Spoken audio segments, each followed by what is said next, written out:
La nostra Bebe Vio, insieme a Federica Moracchi, porterà la bandiera tricolore a Tokyo, così come per le Olimpiadi dove l'Italia avrà in Jessica Rossi ed Elia Viviani il doppio portabandiera per la cerimonia d'apertura. Anche alle Paralimpiadi, in programma dal 24 agosto al 5 settembre, gli azzurri potranno contare su due grandi sportivi. Per Bebe un nuovo sogno si realizza. Tutta la città metropolitana di Venezia e il comune di Mogliano dove vive sono con lei. La prossima settimana Bebe riceverà il tricolore al Quirinale dal Presidente della Repubblica Sergio Mattarella.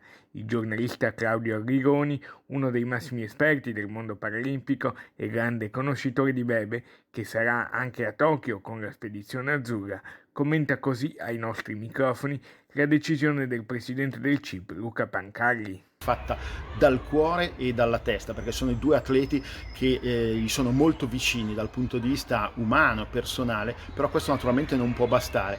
Si tratta di due atleti che con le loro prestazioni hanno scritto e continuano a scrivere pagine memorabili di sport, ha detto Luca Pancalli, presidente del comitato, per spiegare la decisione. Bebe Vio è ormai un'icona dello sport paralimpico mondiale, non soltanto italiano, anzi ha travalicato i confini dello sport paralimpico per diventare una delle ragazze anche punto di riferimento di tanti altri.